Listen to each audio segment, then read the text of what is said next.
Hola para todas y todos. Esta es una nueva entrega del curso Sociología Contemporánea de la Facultad de Ciencias Económicas y Administración. Les habla Rafael Rey y en esta oportunidad, continuando con el módulo 2, Desigualdades Sociales, vamos a trabajar en torno al concepto de pobreza, su medición y las implicancias de esta forma de abordar las desigualdades sociales. Los objetivos de esta clase son tres. En primer lugar, trabajar en torno a la noción de pobreza, su definición, la forma de identificarla, y luego presentarles dos de los métodos más usados en el mundo y particularmente en América Latina y Uruguay, que son el método del ingreso, más conocido como línea de pobreza, y el método de las necesidades básicas. Bien, la bibliografía para este tramo del curso eh, son dos textos, ¿no? Por un lado, Enfoques para la medición de la pobreza, breve revisión de la literatura, de Juan Carlos Férez y Javier Mancero, del año 2001. Es un texto conceptual donde van a encontrar las definiciones y las formas de medición de la pobreza. Y luego el Atlas Sociodemográfico y de la Desigualdad del Uruguay, las necesidades básicas insatisfechas a partir de los censos 2011, del Instituto Nacional de Estadística, coordinado por Juan José Calvo, en concreto los capítulos 1, 2 y 6. Ese texto es un texto más que contiene información y datos referidos a las características de Uruguay a partir del último censo, el último censo que se realizó en Uruguay, que fue en el año 2011, porque justamente, como veremos, el método de las necesidades básicas requiere de información censal. También presentaremos aquí en este video y en las láminas que dejaremos disponibles en EVA, datos referidos a el método del ingreso, referidos a la línea de pobreza y a la línea de indigencia a partir de información publicada por el INE recientemente. Bueno, entrando en tema, cuando hablamos de pobreza, bueno, la pobreza es una forma de representar la desigualdad, ¿no? Identificar a personas que consideramos pobres y personas que consideramos no pobres, ¿no? Pero como todo concepto, detrás de él hay nociones teóricas que lo definen, lo delimitan, lo representan y posteriormente hay métodos y técnicas para capturar la información necesaria y procesarla para luego tener mediciones específicas, empíricas, acerca de los niveles de pobreza. Por eso, cuando nos enfrentamos a los textos y a los trabajos referidos a pobreza, es necesario tener en claro algunos conceptos, por ejemplo, el concepto de necesidad. Cuando hablamos de necesidad, estamos hablando de carencia de bienes y servicios materiales requeridos para vivir y funcionar como un miembro de la sociedad. Cuando hablamos de estándar de vida, nos referimos al nivel de riqueza, confort y bienes materiales disponibles para una determinada población en una zona geográfica en particular. Y cuando hablamos de insuficiencia de recursos, nos referimos a la carencia de riqueza para adquirir lo que una persona necesita para vivir en sociedad. Estos conceptos los vamos a manejar a lo largo de la presentación y están referidos en los textos. Bien, ¿cómo identificar la pobreza, no? Este, mm, Partiendo del supuesto que en las sociedades contemporáneas existen personas a las que podemos identificar como pobres, bueno, es necesario tener algún criterio para decir esta persona es pobre y esta es no pobre, o este hogar es pobre y este hogar no es pobre. Bueno, para eso es necesario comparar el bienestar de distintas personas para evaluar si alguna de ellas tiene un nivel menor al mínimo razonable fijado socialmente. ¿Mm? Cada forma de definir la pobreza tiene implícito un indicador de bienestar y los resultados que se obtengan serán probablemente muy sensibles según el indicador elegido. Una vez escogido el indicador de bienestar, es necesario establecer un umbral o valor crítico. Es decir, que de acuerdo a cómo nosotros definamos pobreza, vamos a tener un método para identificarla y vamos a establecer un umbral, digamos, una frontera hasta donde digamos, hasta aquí llega la pobreza, por encima de esto lo consideraremos no pobre, por debajo de esto lo consideraremos pobre, y después veremos la intensidad de quienes están más próximos a ese umbral y quienes están más alejados. Veremos qué tan intensa es la pobreza. Los indicadores de bienestar están asociados al ingreso de las personas y al consumo o a la capacidad de consumo. Los indicadores de bienestar más utilizados en el análisis de la pobreza están asociados, bueno, a estándar de vida, como decíamos, y a insuficiencia de recursos. Estos dos conceptos que referíamos.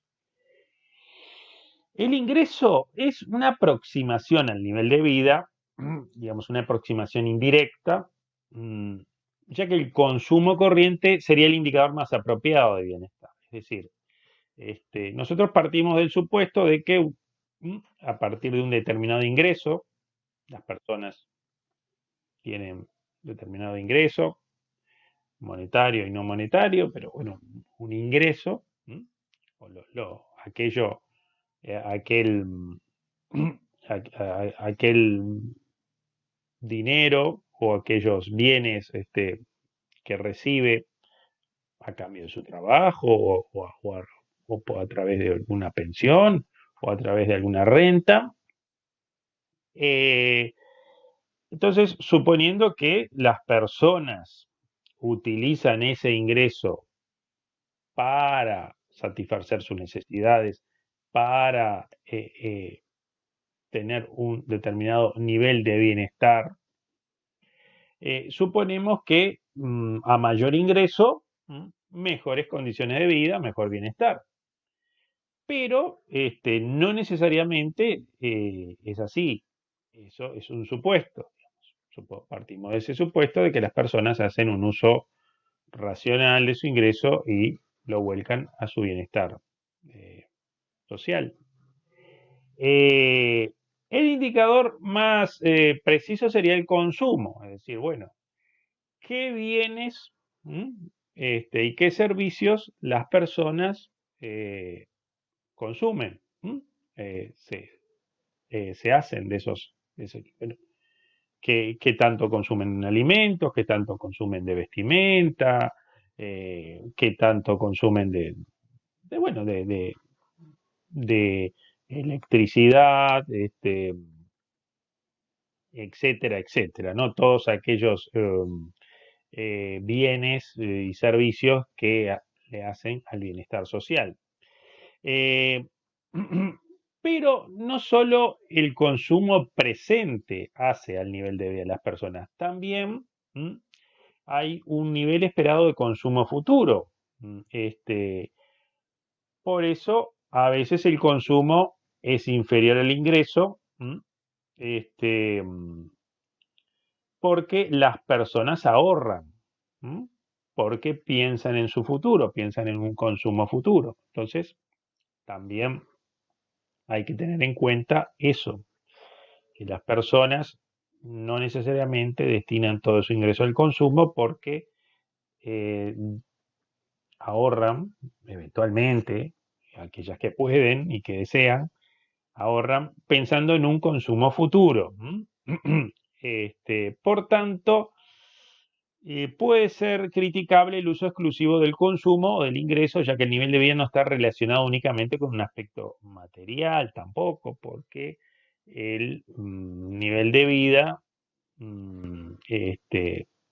hay un nivel de vida subjetivo que refiere bueno, a cuestiones del bienestar psicosocial de las personas, su satisfacción con su empleo, con sus niveles de ocio, bueno, en fin, cuestiones incluso que son provistas por, eh, por el Estado, por la administración pública, desde condiciones de medioambientales, de infraestructura, que no dependen tampoco del ingreso, sino de bienes que provee la comunidad, el Estado. Entonces, es más complejo el bienestar que solo considerar el ingreso o el consumo, pero bueno, a pesar de que el bienestar es más que el ingreso y más que el consumo de bienes y servicios, eh,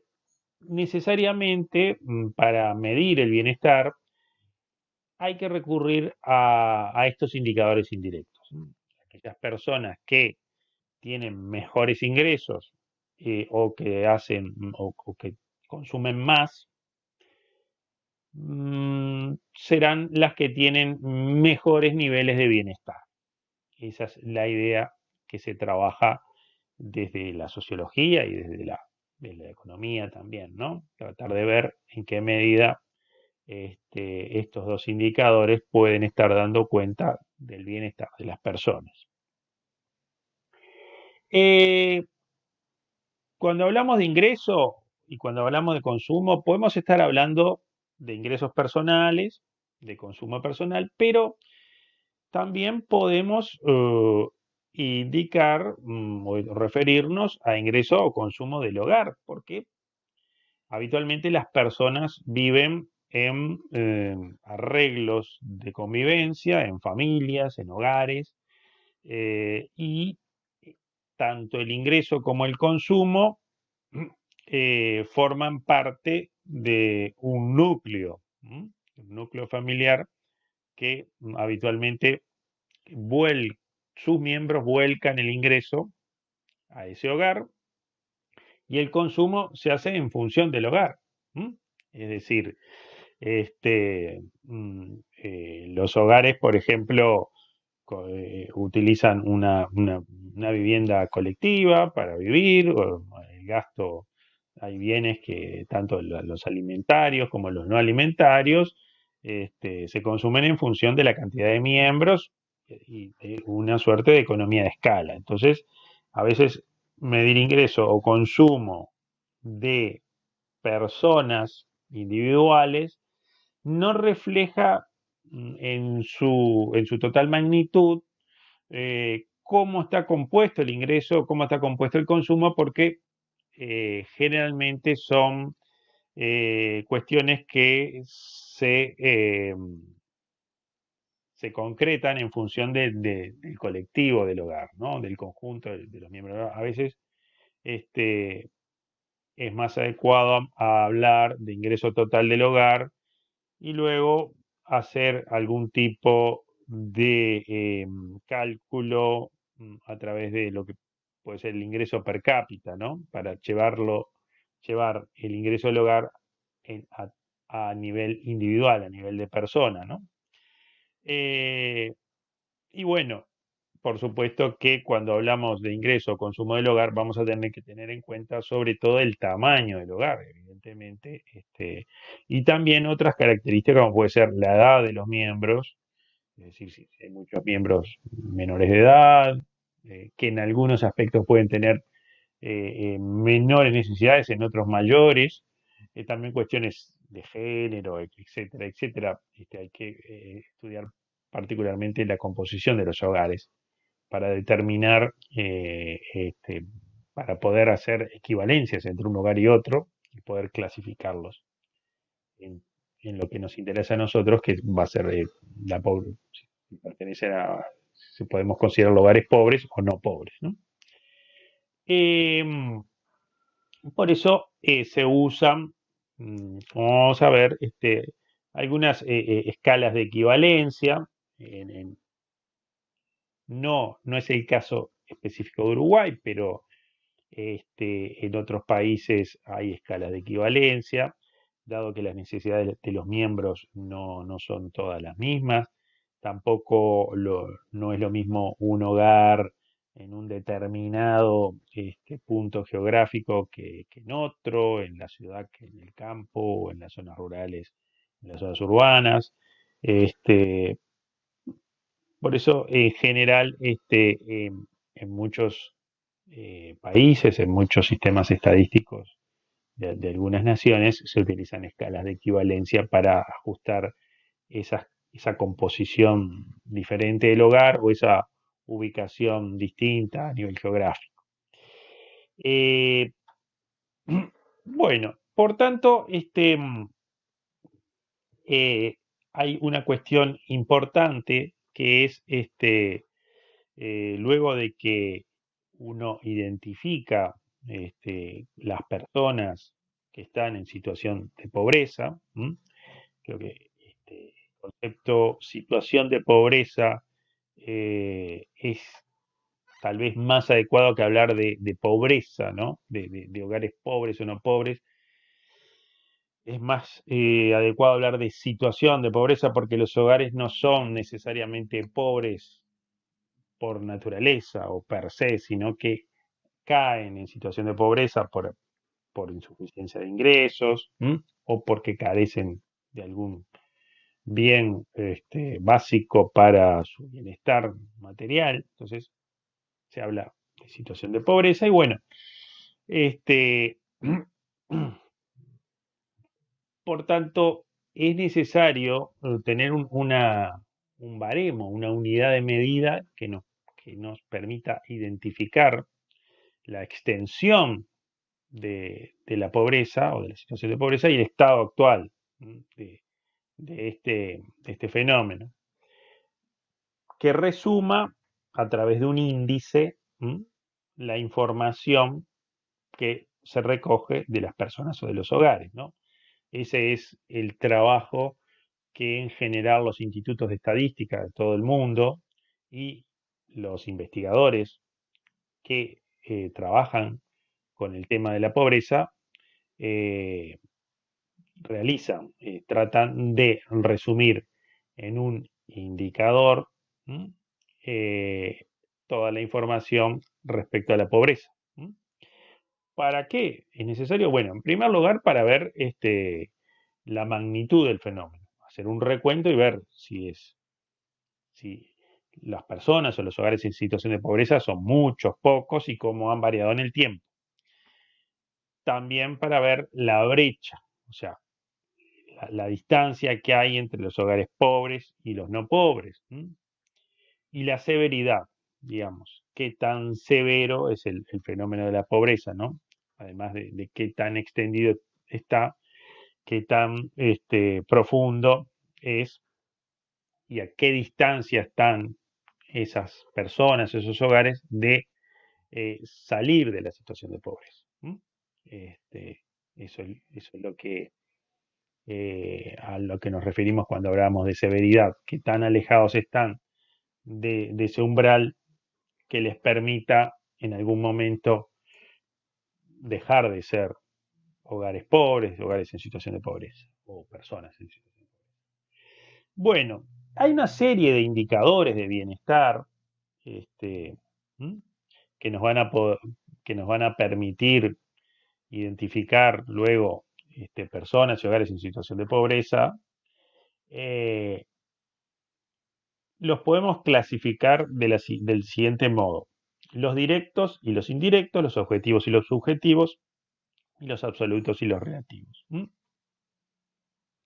Los directos relacionan el bienestar con el consumo efectivamente realizado. Es un método directo, o sea, a mayor consumo, mayor bienestar; a menor consumo, menor bienestar. Los indirectos relacionan el bienestar con la posibilidad de realizar consumo. Es decir, bueno, a mayor ingreso, menor probabilidad de caer en la pobreza, porque a mayor ingreso, mejores condiciones de bienestar, porque partimos del supuesto de que las personas van a destinar su ingreso a mejorar su bienestar, y a menor ingreso, la capacidad de consumo va a ser menor porque las personas van a tener menor capacidad de destinar sus ingresos al bienestar y por tanto van a estar más próximas de la situación de pobreza. De ahí lo de directo e indirecto, ¿no? Después están los objetivos y los subjetivos. El objetivo es cuando es el investigador el que define el umbral. Es decir, bueno, a partir de este monto consideramos a las personas pobres, de este monto hacia abajo, de ingreso, o de esta cantidad de consumo hacia abajo, lo consideramos pobre y a partir de ahí lo consideramos no pobre. Y subjetivo es, los métodos subjetivos son aquellos que el umbral lo define la población a través de encuestas de percepción de pobreza. Bueno, las personas son las que definen, auto-identificándose como pobres o como no pobres, el umbral, ¿no? Después están los absolutos y los relativos. Los absolutos son los métodos absolutos son aquellos que definen cuándo un hogar o una persona es pobre o no pobre a partir de su capacidad de consumo o su capacidad de ingreso. Y después están los métodos relativos. Los métodos relativos son aquellos que definen el umbral de pobreza a partir de un criterio general de desigualdad. Es decir, digamos, en función de el ingreso, eh, el ingreso promedio o el ingreso mediano de la población en general. Bueno, para ser un poquito más concretos, ¿no? Un- un indicador absoluto es cuando yo digo, bueno, a partir de X cantidad de dinero que ingresa el hogar o la persona, considero que de ahí para abajo es pobre y de ahí para arriba no es pobre. El relativo varía en función del ingreso promedio, es decir, bueno, va a ser pobre aquel hogar o aquella persona que obtenga un ingreso o que tenga una capacidad de consumo que esté a tanta distancia del promedio de la población. Es decir, si el promedio de ingreso de la población es 10, bueno, por ejemplo, aquellas personas que estén un, un 30, un 40% por debajo de ese promedio, las vamos a considerar personas en situación de pobreza, o hogares en situación de pobreza, si es que estamos trabajando con hogares. Bien, los dos métodos que más se usan y que se usan específicamente en Uruguay, como les decía, son el método del ingreso y el método de las necesidades básicas. Bueno, empecemos por el método del ingreso. El método del ingreso lo que hace, en primer lugar, es establecer el ingreso o gasto mínimo que permite mantener un nivel de vida adecuado según determinados estándares elegidos. Es decir, se considera en situación de pobreza aquellas personas con un ingreso menor a la línea de pobreza, lo que se llama la línea de pobreza, que es ese umbral que se establece y se considera que de ahí para abajo las personas no tienen el suficiente ingreso como para mantener un nivel de vida adecuado.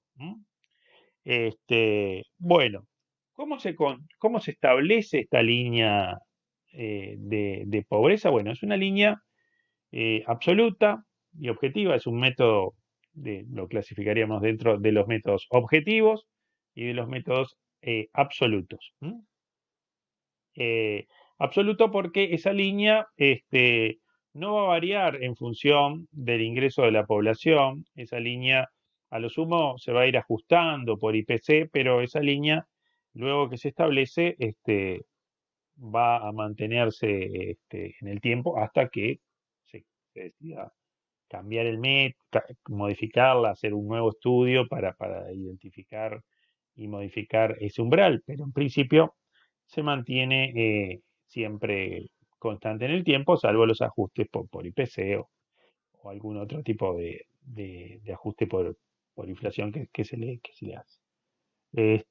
Bueno, comencemos por desarrollar el método del ingreso. Bueno, se establece en primer lugar cuál es el consumo calórico necesario de las personas para poder mantener una vida saludable, ¿no? Es decir, cuántas kilocalorías necesitan incorporar a diario para mantenerse en forma saludable. Este, entonces, luego que se establece cuántas son las kilocalorías necesarias, que esos son estudios nutricionales, se observa el patrón de consumo, es decir, cuáles son los alimentos que consume la población de ese país, que le permiten mm, eh, cubrir esas kilocalorías necesarias para mantenerse con una alimentación saludable. Bueno, y con eso se construye lo que conocemos como la canasta básica alimentaria. Seguramente habrán oído hablar de la canasta básica alimentaria. Bueno, es un set de alimentos.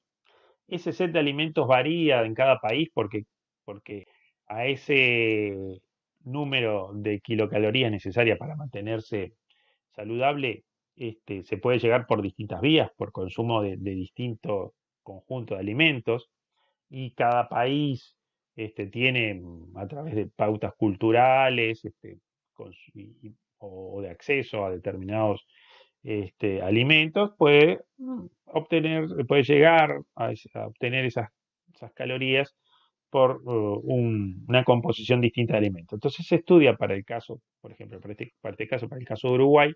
Entonces, bueno, ¿cuáles son los alimentos que habitualmente más habituales que consumen los uruguayos? Entonces, bueno, los alimentos más consumidos, la carne, la papa, eh, fideos, etcétera, etcétera, leche, pan. Entonces, se arma la canasta básica alimentaria y se calcula su valor. Entonces, ahí tenemos por un lado la canasta básica alimentaria, pero como las personas no solamente necesitan alimentarse, sino que hay un conjunto de bienes no alimentarios que también son necesarios para mantener un estándar de vida con cierto nivel de bienestar.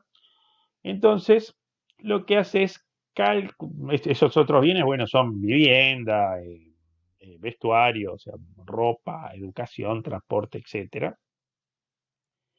Ese conjunto de bienes y de servicios no alimentarios se estiman a partir de la canasta alimentaria a través de un método que se llama el método de Orchansky.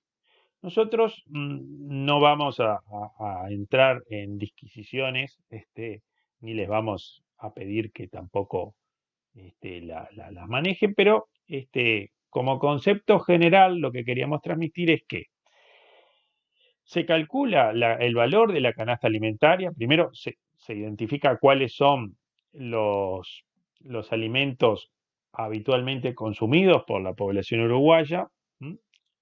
Se conforma esa canasta alimentaria, se calcula su valor de mercado y luego, a través de el método de Orchansky, se calcula el valor estimado del resto de los bienes o servicios que componen la canasta básica total. Bueno, a través de eso a través de una ecuación, no vamos a entrar en detalle, pero a través de esa ecuación se establece que, bueno, si una persona o si un hogar consume determinada cantidad, tiene determinado ingreso, hay una parte del ingreso que lo destina al alimento y hay otra parte que lo destina a los bienes no alimentarios y en función de su ingreso va a destinar más o menor cantidad de dinero a la parte no alimentaria. Normalmente,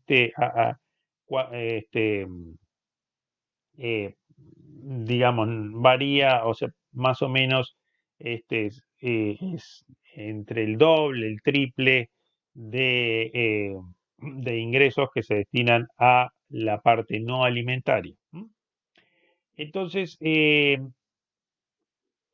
establece el valor de esa parte, la no alimentaria, se le suma a la alimentaria y el valor que se obtiene luego de hacer esos cálculos a través de esa ecuación eh, mm, este, definida por Orchansky, que se llama método Orchansky, se establece cuál es el umbral o línea de pobreza, a partir de la cual vamos a poder identificar las personas o los hogares que están por debajo de esa línea, que llamaremos personas u hogares pobres, y los que están por encima de esa línea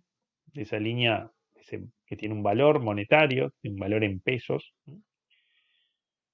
los cuales consideremos que no son pobres porque están por encima. Bien, este, también se va a poder definir lo que se llama la línea de indigencia, que es otra línea que está por debajo de la línea de pobreza, que identifica a las personas o los hogares que, que no están ni siquiera en condiciones, no tienen ingresos suficientes para adquirir la canasta básica alimentaria. Digamos. Si no, no tienen ingresos suficientes para adquirir ese set de alimentos definidos en la canasta básica alimentaria, se considerarán personas en situación de indigencia u hogares en situación de indigencia. O sea, si no logran superar la línea de pobreza, serán hogares pobres. Si no logran superar la línea de indigencia, serán hogares en situación de indigencia o personas en situación de indigencia. ¿Sí? Se definen a partir de este método dos líneas. Aquellos que ni siquiera están en condiciones de cubrir sus necesidades alimentarias y aquellos que no están en condiciones de cubrir sus necesidades, sí cubren sus necesidades alimentarias, pero no llegan a cubrir por completo sus necesidades no alimentarias, entonces son personas o hogares en situación de pobreza. Bien, en Uruguay, como decíamos, bueno, se utiliza el método del ingreso, es este método a través del cual se, se establece la línea de pobreza. Bueno, ¿qué consideramos ingreso? Bueno, en Uruguay se toma como ingreso corriente cualquier tipo de ingreso recibido con cierta periodicidad, ¿no? Eh, no se toman en cuenta ingresos extraordinarios, como puede ser, por ejemplo, ganar la lotería, obtener una herencia, o tampoco el desahorro, o sea, el dinero que yo puedo ir sacando de un ahorro previo que tengo. Todo eso no entra dentro de lo que se define como ingreso corriente. Entraría en ingreso corriente, bueno, los salarios percibidos por el trabajo, las pensiones, pueden ser este, algún donaciones que reciben de otro hogar, por ejemplo. Este, el ingreso de trabajo por trabajo puede ser tanto monetario como en especie, es decir, si alguno cobra este, mm, se le paga con algún bien, por ejemplo, esto a veces ocurre en las zonas rurales, que parte del ingreso es conformado por algún o por por alguna especie, pues, se le otorga parte de la producción o eso. Bueno, suele ocurrir, no es lo más habitual, pero existe hasta el día de hoy en Uruguay, pago en especie. Lo más habitual es recibir algún pago en monetario por concepto de trabajo. También se considera como ingreso corriente los ingresos de capital, bueno, o sea, los dividendos o los dividendos producto de tener participación en alguna empresa, en algún negocio, o sea, la participación en acciones, o sea, los intereses de depósitos bancarios, los alquileres de viviendas o de campos, etcétera, ¿no? O sea, cualquier renta que uno perciba se considera ingreso corriente. Y también los ingresos por transferencias monetarias son especies, es decir, por ejemplo, asignaciones familiares, prestaciones por desempleo, prestaciones por enfermedad, transferencia a otros hogares, es decir, si hay este, donaciones, préstamos, por ejemplo, que puede ocurrir de padres a hijos, ¿no? Que le transfieran algún dinero, o bueno, puede ser también este, retenciones, por responsabilidades, retenciones judiciales que se transfieran por pensiones alimenticias o algún tipo de otra transferencia que reciba de una persona a otra o de un lugar a otro, ¿no? Todo eso forma parte de los ingresos corrientes. Este, y en caso de que sean en especie, se hace el cálculo del valor monetario, es decir, se le imputa un determinado valor y se lo convierte a pesos, ¿no? ¿Mm? Bien, entonces, ¿cómo definimos esta canasta de bienes y servicios básicos? Bueno, para definir la canasta de bienes que conformarían la canasta básica alimentaria, eso lo hace el Instituto Nacional de Estadística, más o menos cada 10 años la calcula, después la actualiza, a través de una encuesta que se llama Encuesta de Gastos e Ingresos de los Hogares. ¿Mm? Entonces, como les comentaba, se asigna un costo a la canasta básica alimentaria, y otro costo a la canasta básica no alimentaria, y con eso se establece la canasta básica total. ¿M? Y se establece el precio de mercado, ¿m? Y se toma un periodo base y a partir de ahí se actualiza a través del índice de precios al consumo. Bien. O sea, eh, eh, resumiendo, se hace la encuesta de gastos e ingresos, esa encuesta identifica cuáles los bienes que consumen los hogares, bienes que habitualmente consumen tanto bienes en la canasta como en los otros, los servicios básicos, y hasta a partir de ahí luego se le asigna un valor a esos bienes y se establece lo que conocemos como línea de pobreza y también la línea de indigencia que les comentaba anteriormente. Em, bueno,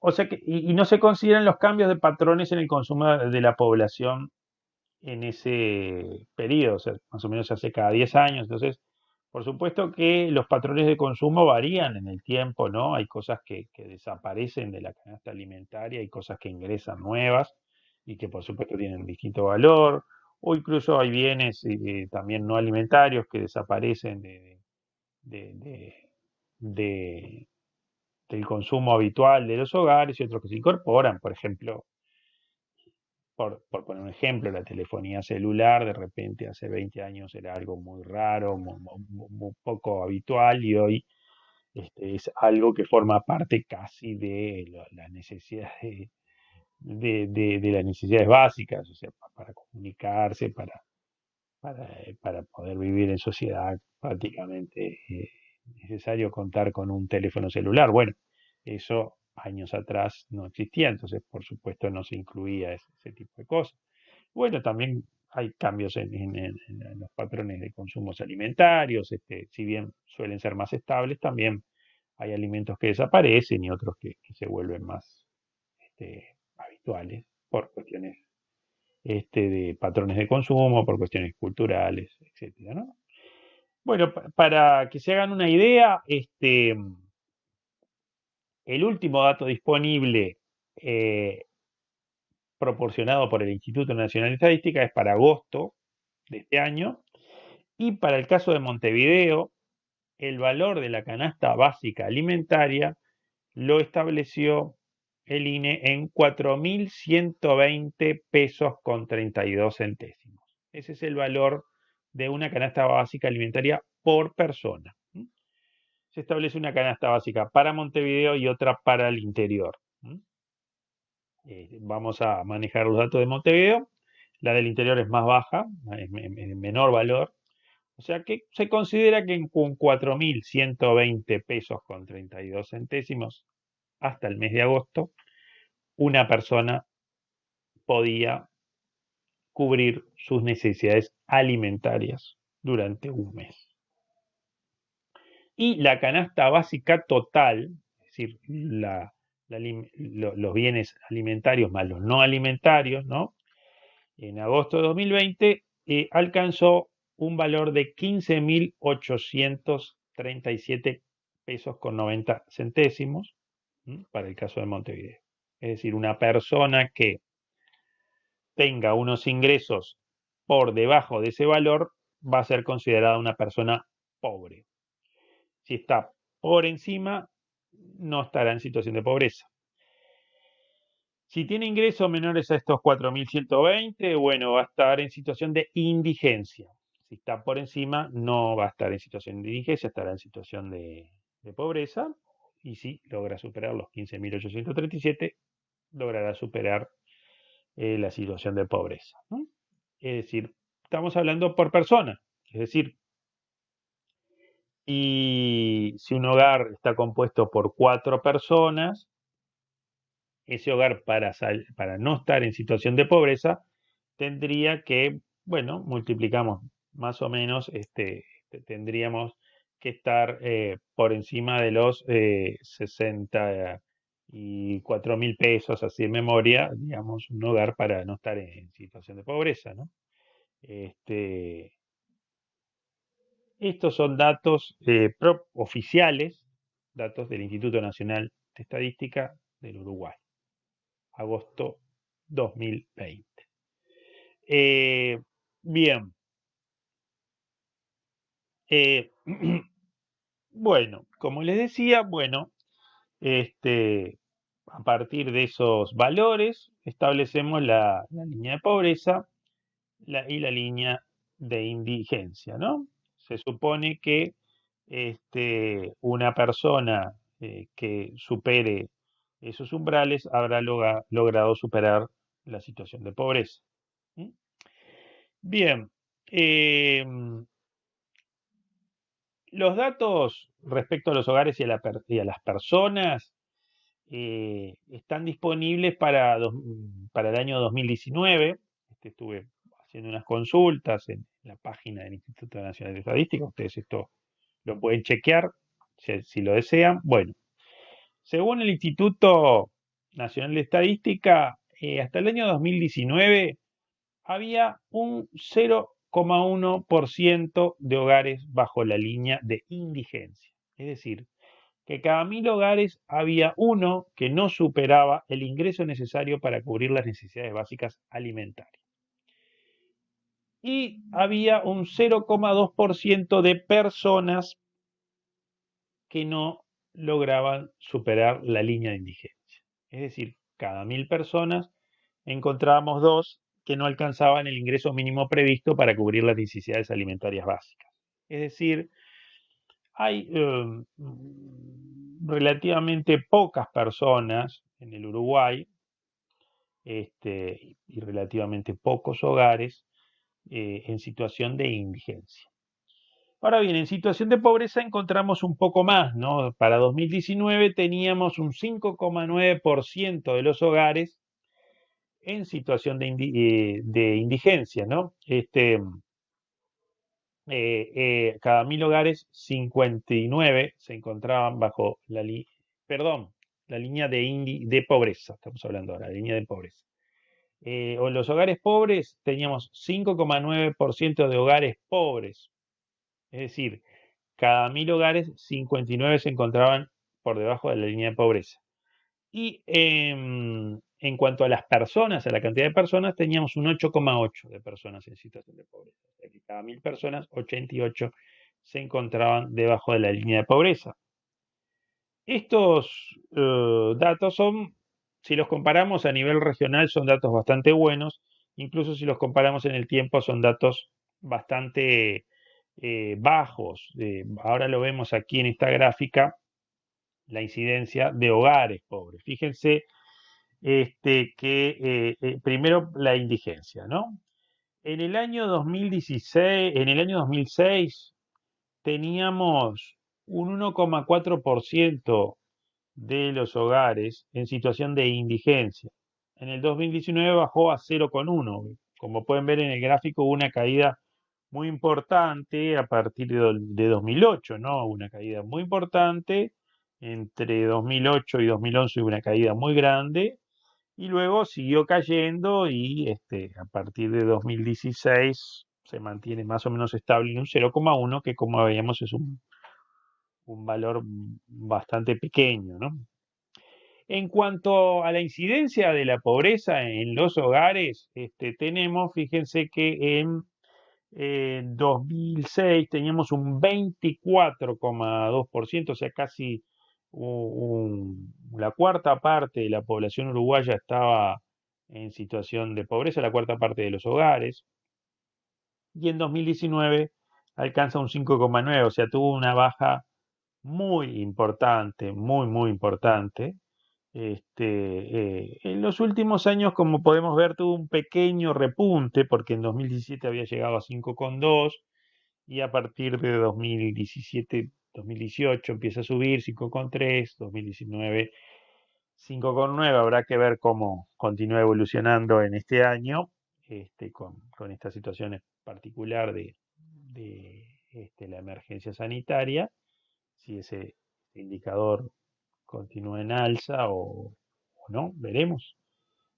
Pero lo cierto es que, visto en perspectiva histórica, ha tenido una caída importante, ¿no? Ha bajado considerablemente. Ahora pasemos al otro método, al método de las necesidades básicas insatisfechas, que es un método directo también, perdón, es un método directo. El método, el método del ingreso es un método indirecto, este es un método directo. Y lo que intenta, este método es sustantivamente distinto. No se basa en el ingreso de las personas, sino que lo que hace es establecer un set de bienes y servicios a los que los hogares tienen acceso o no. ¿Mm? Aquellos que no tengan acceso a esos bienes o servicios van a estar en situación de pobreza, y los que sí tengan acceso no van a caer en situación de pobreza. Bueno, este set está compuesto por un conjunto de indicadores que los tenemos aquí identificados en este slide, que es ver si los hogares están hacinados. Ya veremos lo que es hacinamiento. Si viven en una vivienda adecuada, si tienen abastecimiento inadecuado de agua, adecuado o inadecuado, si tienen una carencia o una inconveniencia de servicios sanitarios para el desecho de excretas, si los integrantes menores de edad asisten a escuela primaria, y un indicador indirecto de capacidad económica, que es si las personas, si al menos uno de sus miembros está empleado, ¿no? Forma parte de, que tiene un empleo en el momento de la encuesta. Bueno, una vez que se eligen esos indicadores, es necesario establecer un umbral. El umbral que se establece es, generalmente se utiliza que si un hogar, lo que se utiliza en concreto es que si un hogar presenta alguna carencia en alguna de estas dimensiones, automáticamente es considerado un hogar con necesidades básicas insatisfechas. ¿De acuerdo? O sea, con que no logre alcanzar uno en alguna de estas dimensiones no esté cubierta, ya ese hogar se considera que tiene necesidades básicas insatisfechas. Por tanto, es un hogar pobre, ¿no? O con necesidades básicas insatisfechas también es correcto identificarlo de ese modo. Bueno, tiene algunas limitaciones este método porque que como veremos, el que más se usa es el método del ingreso, el método de la línea de pobreza. Además, el método de la línea de pobreza es un método que se reporta mes a mes. La limitación que presenta el método de las necesidades básicas es que no capta situaciones de pobreza reciente, porque, ¿qué ocurre? Puede haber hogares que tengan una vivienda adecuada, que tengan acceso al agua potable, que concurran sus niños a la escuela, etcétera, etcétera, pero que si bien tenga todo eso cubierto, por ejemplo, pensemos en esta situación en la que estamos viviendo de emergencia sanitaria, quedan sin empleo. Quedan sin empleo y cuando se los registra, de repente tienen un hogar, una vivienda confortable, tienen acceso a determinados bienes o servicios, pero de repente carecen de ingresos o sus ingresos disminuyeron considerablemente. Entonces, podrían estar cayendo en situación de pobreza reciente. Porque, ¿qué pasa? Las condiciones de la vivienda o algún otro tipo de privación se va a notar más adelante en el tiempo. Si esa situación de pérdida de empleo o de pérdida de ingreso se mantiene en el tiempo, seguramente afecte a la larga a sus necesidades básicas, pero en ese momento no. Entonces se le considera una limitación. Y y también, bueno, el nivel de pobreza es sensible al número de necesidades insatisfechas que se requiere para ser considerado pobre, y esta elección generalmente es arbitraria. Bueno, ¿cuántas? En el caso de Uruguay, con una única necesidad básica insatisfecha ya se considera pobre. Pero bueno, no en todos los sistemas estadísticos se utiliza una, a veces se piden dos o tres. Entonces, dependiendo de cuántas necesidades básicas insatisfechas sean necesarias para que un hogar se considere pobre, digamos, puede resultar un poco arbitrario en ese sentido. Y después, bueno, hay otro problema, bueno, es la elección de los ponderadores para cada indicador, ¿no? O sea, cuál, cómo vamos a hacer pesar cada uno de de esas dimensiones, cómo las vamos a medir. Eso puede tener alguna debilidad que ya veremos. Pero tiene sin duda ventajas incuestionables. Permite ofrecer una caracterización mucho mejor de los hogares carenciados, y permite focalizar, sobre todo si queremos trabajar en términos de políticas públicas, por ejemplo, porque identifica necesidades básicas y satisfechas concretas, por ejemplo, problemas en la vivienda, problemas en el acceso al agua, problemas en la eliminación de excretas, problemas de asistencia a instituciones educativas. Entonces, nos identifica específicamente, focaliza, por eso hablamos de focalización, focaliza dónde están las necesidades básicas insatisfechas, ¿no? Incluso por región, por departamentos, por localidades, etcétera, etcétera, ¿no? Por ese lado, tiene sus ventajas, ¿no? Eh, Porque el método del ingreso lo que hace es identificar que las personas no tienen un ingreso suficiente para cubrir sus necesidades, pero no identifica dónde están específicamente esas carencias, o sea, este, qué es lo que le está faltando a ese hogar para mejorar sus condiciones de bienestar. Acá lo podemos ver un poquito más focalizado. Bueno, en concreto, ¿cuáles son las dimensiones que maneja el INE y que trabajó a partir del censo de 2011?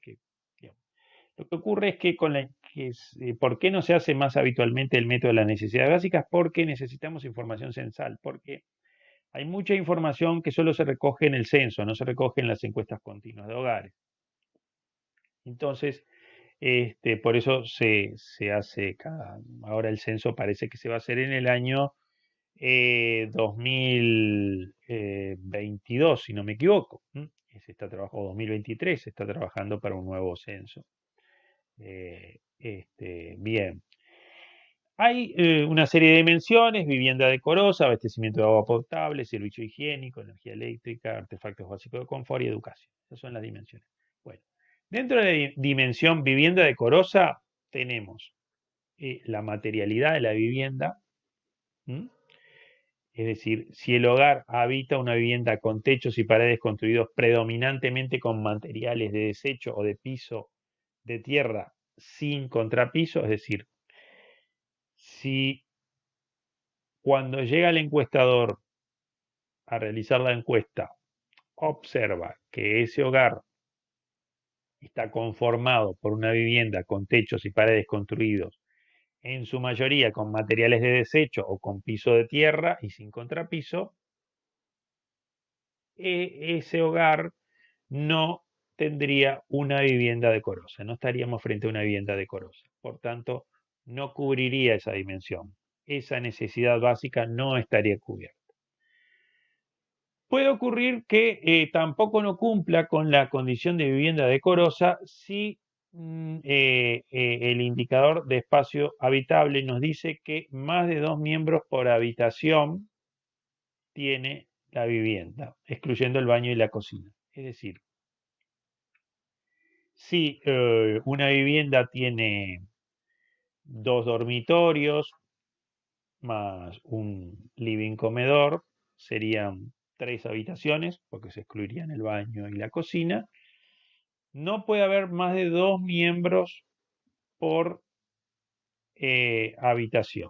Es decir, que en ese hogar de 2 dormitorios podrían a lo sumo vivir 6 personas. Si vivieran 7 personas, ya no cumpliría con la condición de vivienda decorosa. Después, otro tercer indicador de vivienda decorosa es el espacio apropiado para cocinar. Si el hogar habita una vivienda que no cuenta con un espacio para cocinar con canilla y pileta, no estamos frente a una vivienda decorosa. Bien, o sea que tenemos 3 umbrales que dan cuenta de 3 indicadores con 3 umbrales que dan cuenta de la situación de vivienda decorosa. O sea, el tema de la composición de los materiales de la vivienda, el tema del hacinamiento, o sea, el tema de la cantidad de miembros por habitación, y el tema de contar con una cocina en condiciones para cocinar, valga la redundancia. Luego pasamos a la segunda dimensión, que es abastecimiento de agua potable. Ahí lo que se observa, el indicador es el origen y la llegada del agua de la vivienda. Si el agua no llega por cañería dentro de la vivienda o su origen no es de la red general o de un pozo surgente, no estaría cumpliendo con el la condición de abastecimiento de agua potable. Es decir, tiene que llegar al hogar eh, las cañerías de agua, o sea, tiene que tener la red de agua potable, tiene que llegar. O en su defecto puede ser abastecida por un pozo semisurgente, ¿no? O sea, hay viviendas que por su ubicación, porque están en zonas rurales o en zonas donde aún no ha llegado la red de cañerías de OCE, pero no por eso quiere decir que sea un lugar que no cuente con agua potable, sino que se suministra el agua a través de otra fuente, que en este caso un pozo semisurgente. O sea, si cumple alguna de de esas dos condiciones, no cae en situación de pobreza, pero si no cuenta con agua dentro de su vivienda, estaríamos frente a un hogar que no cumple con una de las necesidades básicas, necesidades básicas necesarias, en este caso el abastecimiento de agua potable. Luego pasamos a la tercera dimensión, que es servicio higiénico. El indicador es el acceso y calidad al servicio higiénico. Es decir, en concreto, el hogar debe disponer de un baño de uso exclusivo para ese hogar, para evacuación del servicio sanitario a través de la red general o de una fosa séptica o pozo negro. Es decir, tiene que haber un sistema de eliminación, de evacuación de las excretas, que puede ser a través de la red general de saneamiento o a través de una fosa o pozo séptico, ¿no? Si no cuenta con alguna de estas dos formas de evacuación del servicio sanitario, ese hogar tendría una necesidad básica insatisfecha y sería un hogar considerado pobre. Cuarta dimensión, energía eléctrica, acceso a la energía eléctrica. Si el hogar no cuenta con energía eléctrica en la vivienda, este, puede ser a través de un generador también, no necesario a través de la red de UTE, pero si no cuenta con energía, es un hogar con necesidades básicas insatisfechas. Luego pasamos la quinta dimensión, artefactos básicos de confort. Bueno, ahí se observa si el hogar tiene algún tipo de elemento para calefaccionar la vivienda. Puede ser cualquier artefacto, no se discrimina, pero debe contar con algún artefacto para calefaccionar la vivienda. También debe contar con algún artefacto para conservar los alimentos, o sea, tiene que tener una heladera o un freezer. Y debe contar con un calentador de agua para el baño, es decir, un calefón, un termofón o incluso puede ser un calentador instantáneo. Pero si carece de alguno de estos artefactos básicos de confort, no cumpliría con las necesidades básicas, por tanto sería un hogar en situación de pobreza. Y finalmente la última dimensión, educación. El indicador ahí es la asistencia a la enseñanza formal de niños y adolescentes, ¿no? Y el umbral es que al menos un integrante del hogar con edad comprendida entre los 4 y los 17 años no se encuentra asistiendo a un centro educativo formal, no habiendo finalizado la educación secundaria. O sea, si al menos un integrante del hogar comprendido entre 4 y 17 no está asistiendo, o puede ser que haya finalizado la educación secundaria, pero si no la finalizó, debería estar asistiendo a un centro educativo. Si no está asistiendo a un centro educativo, se considera que no cubre esa necesidad básica y estaría en situación de pobreza. Como ven, es un método bastante exigente. Este, aquí no depende, hay cosas que dependen del ingreso, hay otras que no necesariamente dependen del ingreso, por ejemplo, que las provee el Estado, porque, por ejemplo, educación es un bien público que lo provee el Estado y que no depende del mayor o menor ingreso de las personas. Otros, por supuesto que sí, el acceso a artefactos de confort, o contar con una vivienda decorosa. Pero este, como ven, es un método bastante exigente y que contempla una serie de dimensiones que hacen al bienestar de los hogares. Bueno, em, a partir del censo del 2011, también se hizo para otros censos. En el censo del 96 también se calcularon, y en el censo del 85, esos son los últimos tres censos que tuvo el Uruguay, ¿no?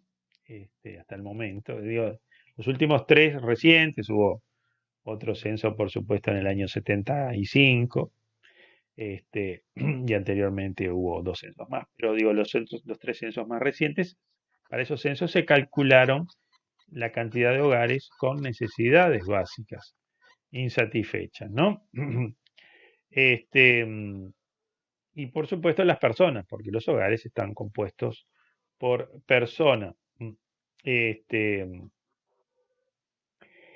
la diferencia que hay es que en el censo del 2011 se incorporaron el acceso a bienes básicos de confort, que en los anteriores censos no se habían tomado en cuenta. En los censos del 95 del 85 y del 96 se consideraron solo las dimensiones materialidad de la vivienda, espacio habitable, servicio sanitario y abastecimiento de agua potable. En el del 2011 se incluye el acceso a bienes básicos de confort. Bueno, tiene algunas limitaciones este informe que se hace porque, mm, por ejemplo, quedaron afuera algunos hogares, algunos, no hay información completa para algunos. Son limitaciones, desde mi punto de vista, no son sustantivas, pero digo, es para que tengan una información al respecto.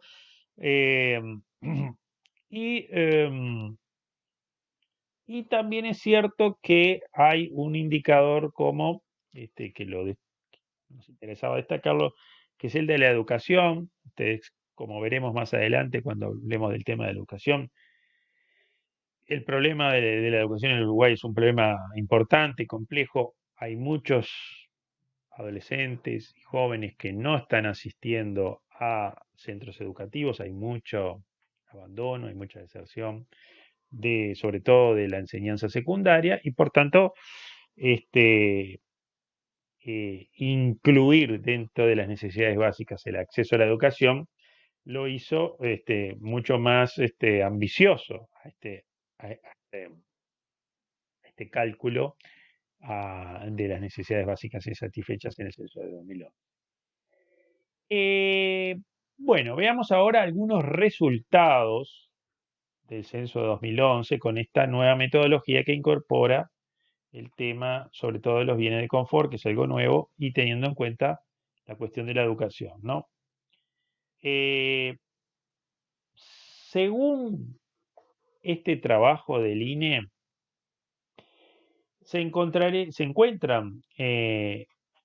1.068.000 personas que representan a 347.700 hogares con al menos una carencia crítica. O sea, hay más de 1.000.000 de personas que al menos alguna de esas necesidades básicas no las logra cubrir. Es decir, cuenta con al menos una necesidad básica insatisfecha. Esto equivale al 30,7% de los hogares particulares y al 33,8% de la población residente en ellos. Vieron que si medimos la pobreza por el método del ingreso, tenemos un dato. Veíamos que había un 5,8% de los hogares y un 8,8% de las personas. Ahora, si lo medimos por este otro método, por el método de las necesidades básicas, es cierto que estamos hablando de 2011, pero ya en 2011 había mucho menos hogares en situación de pobreza medidos por el método del ingreso. Obtenemos una cantidad mucho más grande. Estamos hablando de más de un 30% de los hogares que no cubren alguna necesidad básica. ¿Mm? Este, y también este, vemos algunos datos interesantes, por ejemplo, hay más hombres que mujeres con necesidades básicas y satisfechas, hay 109 hombres por cada 100 mujeres, un poquito más, digamos, en general, digamos que no hay una diferencia sustantiva, pero es interesante destacar que hay un poquito más de hombres con necesidades básicas y satisfechas que mujeres. eh, y el acceso a bienes de confort es la dimensión que presenta un mayor guarismo en cuanto a necesidades básicas insatisfechas. Eh, Vamos a verlo aquí concretamente, algunos resultados eh, del, como les decía, del censo 2011. Bueno, este, en cuanto a materialidad de la vivienda, tenemos un 0,7% de las personas y un 0,6% de los hogares. Espacio habitable 5,6, etcétera, etcétera, y lo ven en la tabla. Yo aquí lo que destacaba, y marcamos ahí con un círculo rojo, es, por ejemplo, las necesidades básicas insatisfechas combinando artefactos básicos de confort llega a un 23,4%. O sea, hay un 23,4% de las personas, un 23,1% de los hogares, que no cuentan con al menos alguno de esos artefactos de confort, es decir, calentador de agua para baño, artefacto de conservación de alimentos, es decir, heladera, o algún artefacto para calefacción. Sobre todo, hay un 13% de las personas y un 13% de los hogares que no cuentan con un artefacto para calefaccionar, con una estufa, como sea, con estufa a gas, a eléctrica o a leña o como sea, o hay un 13%. O sea, ahí vemos que ahí se concentra buena parte de los casos que podemos identificar como hogares o personas con necesidades básicas insatisfechas. Después, en cuanto a vivienda decorosa, tenemos un 14,5% de personas que representan un 10,4% de hogares con, con vivienda indecorosa, es decir, con algún indicador que está haciendo que esa vivienda sea indecorosa. El más importante es el espacio habitable, o sea, el hacinamiento. 10,6% de los hogares viven en viviendas que cuentan con poco espacio habitable, o sea, hay más miembros que capacidad para espacios considerados habitables, de acuerdo al criterio que utiliza el Instituto de Estadística. Bueno, con esto que le hemos presentado, bueno, vamos a ver ahora cómo se distribuye la pobreza de acuerdo al método de las necesidades básicas por departamento. Ahí están ordenados de mayor a menor. El departamento que presenta mayor cantidad, mayor población, con al menos una necesidad básica insatisfecha, es Artigas. O sea, y en general los departamentos que están al norte del Río Negro y en especial los fronterizos con Brasil son los que presentan valores más elevados de poblaciones con carencias críticas, ¿no? Este, ya ocurrió lo mismo en el año 85 y en el 96 cuando se hizo el censo, se hicieron los censos en aquella oportunidad. O sea, y el que presenta menores necesidades básicas insatisfechas es menor cantidad de personas con necesidades básicas insatisfechas, es Montevideo con un 26,8% de la población. Seguido de Flores con un 28,6%. Los departamentos más próximos a Montevideo en general presentan mejores indicadores y a medida que nos alejamos de Montevideo y en especial los que se ubican en la frontera con Brasil y en el norte de Río Negro son los que presentan peores indicadores en relación a las necesidades básicas insatisfechas.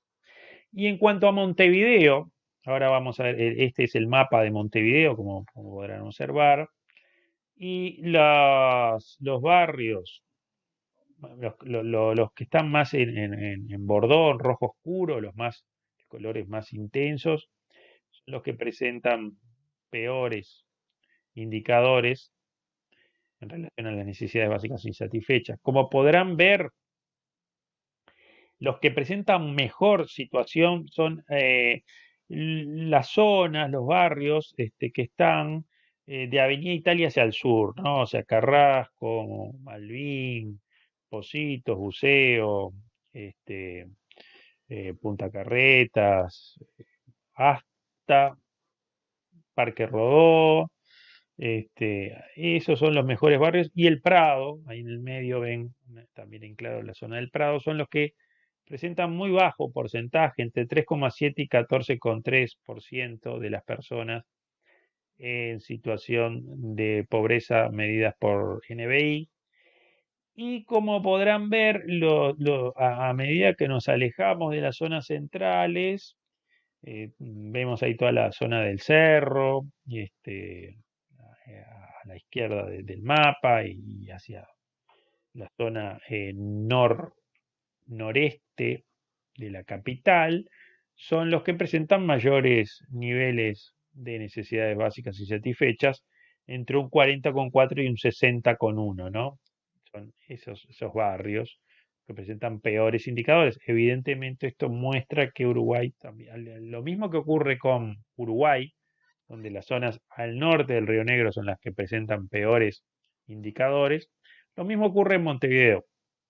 Montevideo al interior, si bien es el que presenta menos niveles de necesidades básicas insatisfechas, es un departamento muy heterogéneo al interior, con zonas con necesidades básicas satisfechas o muy bajita la proporción de personas que tienen necesidades básicas insatisfechas, y otras zonas más hacia la periferia donde se observa que efectivamente hay muchas necesidades básicas insatisfechas. Y bueno, ahora vemos, para ir terminando, eh, vemos cómo se compone las necesidades básicas insatisfechas de acuerdo a el género, si se es hombre o si es mujer, y de acuerdo a las edades. A la izquierda de la pantalla ven la población con al menos una necesidad básica insatisfecha. Que vemos que, bueno, que hay es una población mucho más joven, ¿no? O sea, es una pirámide que es achatada, o sea, las necesidades básicas insatisfechas se concentran un poquito más en los hombres y fundamentalmente en los jóvenes, ¿no?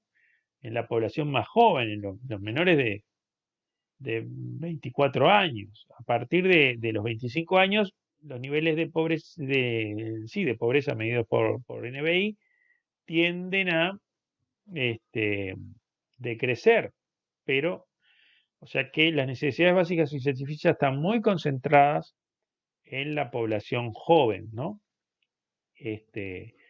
Incluso en la población infantil, ¿no? Y en la pirámide de la derecha vemos a la población con necesidades básicas satisfechas, o sea, población no pobre, población que tiene todas sus necesidades básicas satisfechas. Vemos que es una población, es una pirámide menos chata, más cuadrada. No se observan muchas diferencias entre hombres y mujeres, si bien los hombres también parece que ser un poquito más. Vemos que no hay demasiadas diferencias por edades, si bien hay más jóvenes con necesidades básicas satisfechas que población adulta, es una población mucho más homogénea, ¿no? Más homogénea, ¿no? Bueno, con esto vamos viendo, bueno, en esta slide más o menos le presentamos los datos en concreto, o sea, la población infantil entre 0 y 14 años es el grupo claramente más desfavorecido. El 44% de los niños y niñas tienen al menos una necesidad básica insatisfecha, que representan 306.470 personas, de las cuales 153.441 niños tenemos con al menos una NBI, 86.405 con 2 NBI y 66.624 niños tienen 3 NBI o más insatisfechas. El caso de Artigas es el más llamativo, el más impactante. El 63% de los niños presenta al menos una carencia crítica. Y los valores descienden a la mitad en el otro extremo. O sea, la población mayor de 65 años en promedio tiene 23% de personas con NBI para el total de país. Es decir, por un lado tenemos a menores de 14 años con un 44% y mayores de 65 con un 23%. Es decir,